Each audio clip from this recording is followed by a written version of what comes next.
Evening, guys. This is Vishnu from Kailash, and welcome to my YouTube channel. So it's after a long time I'm posting a new video. So, like I said, I'll be covering various topics regarding chess, softwares, tools, and utilities which are compatible with Windows OS and Mac OS. So I thought, since I'm a chess player, I would like to share a short video on the very basics of chess. I mean, it's for absolute beginners, but you are free to enjoy. Anybody of any age is welcome to my channel, and they are free to enjoy all the videos that I post on my channel. So to start with, I use a software called ChessBase, and it's really a pro software which professionals use, but it can be used even by beginners too. So here I'm just going to cover how the pieces move and what is a chessboard exactly, and how can you write notation and um, as such. So in a chessboard there are 64 squares and there are 32 chess pieces. The chessboard and the chess pieces are together called as chessmen or a chess set. So there are 16 white pieces and 16 black pieces. So as you can see from this screen, I'll turn on the coordinates so that you can know what are files and ranks and everything as such. It's very important for beginners to know the coordinates because they won't be able to tell it without looking at the board. I mean, without the coordinates, it's difficult for them to identify a square. So the rook, let's start with the king. So the chess set consists of 16 pieces each, white and black, which is 16 plus 16, 32. So the king is called the most important piece, even though the queen is the most powerful piece. The king is the most important piece because if you lose a king, then you lose the game.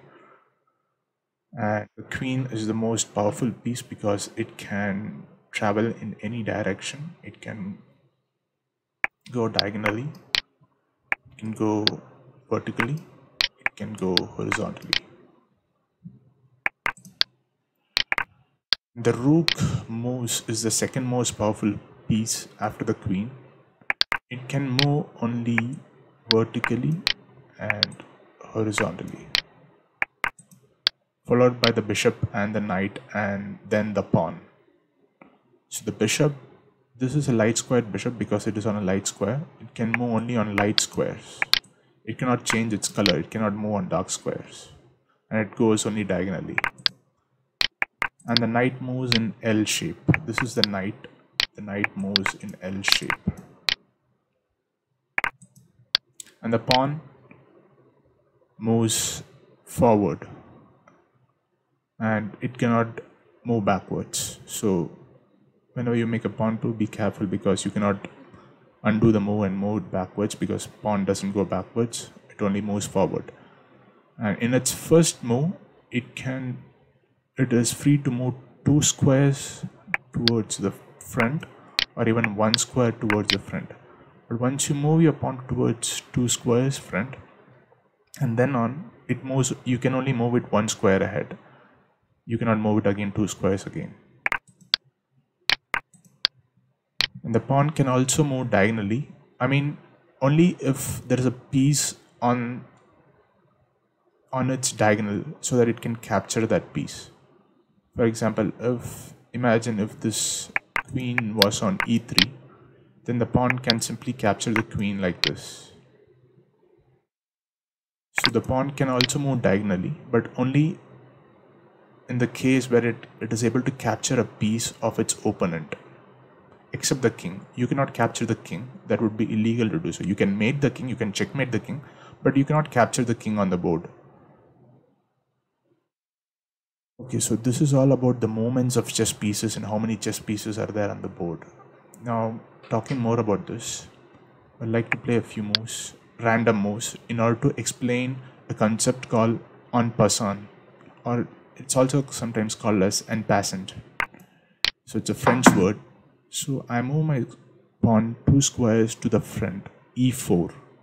I'll tell you what is e4 and how to describe a move that you have played, how to record a move that you have played on the board. Right now, just listen to what I'm saying. So I'm making some random moves. It may not be meaningful. It can ignore it because it is just to explain this concept called en passant. Knight moves to h6. I again push my pawn one more forward. Now my opponent plays his pawn. He moves it 2 squares forward. d5. Now this is where you can perform an en passant capture. That is moving your pawn like this. So you may be wondering, how is it possible? You said you can only capture the pawn or a piece when it's on its diagonal, when the opponent's piece is on its diagonal. But there is an exception to this rule, and it happens only with a pawn. It's called as an en passant. So that is a rule in chess. Whenever the opponent makes a move by moving his pawn 2 squares to the front, provided your pawn is on the 5th rank,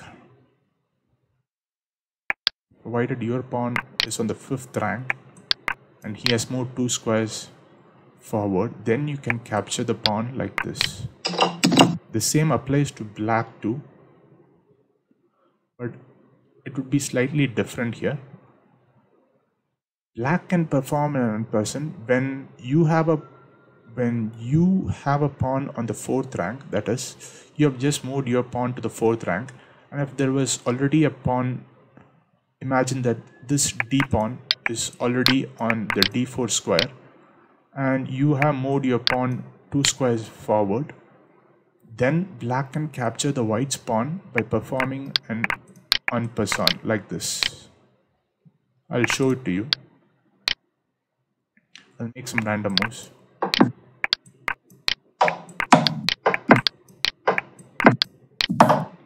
Now black can perform an en passant or an en passant by capturing the pawn like this.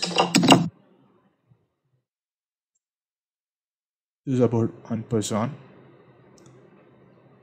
So I didn't tell you about how the king can move. So the king is also capable of moving in all directions. For example, it can move forward, it can go diagonally, it can go horizontally, it can also go backwards. It can move in all directions, just like the queen.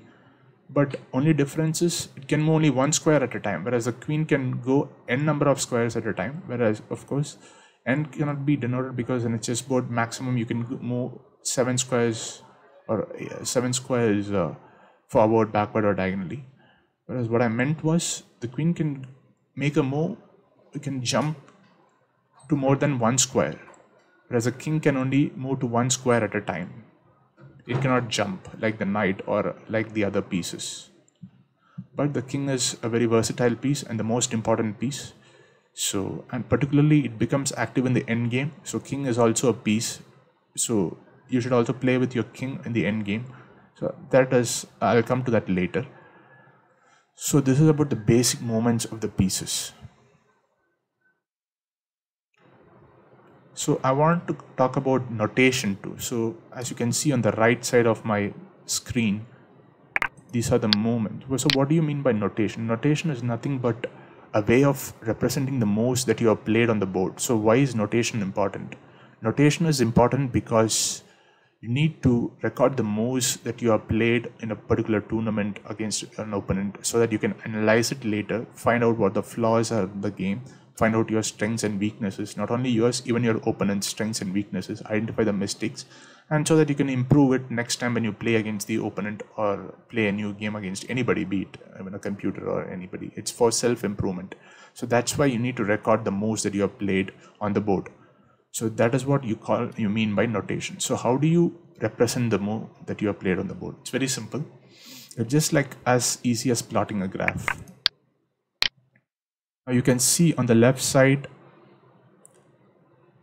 these rows are numbered as 1 to 8, and these columns are alphabetically ordered from A to H.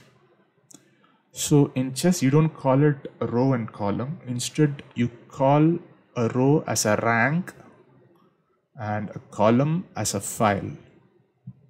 So this is A file, B file, C file, and so on. This is first rank, second rank, third rank, and so on.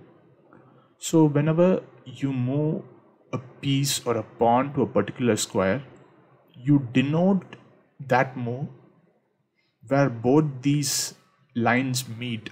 That is where both these lines intersect. For example, I want to move my pawn on E2 to E4. This is the E2 square.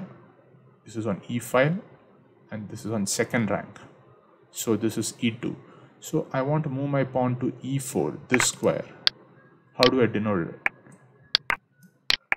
I simply denote it by the square, name of the square to which where I moved the pawn.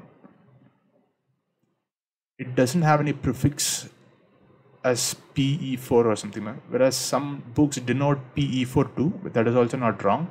But usually you denote pawn movements only by representing to the square to which you have moved that pawn.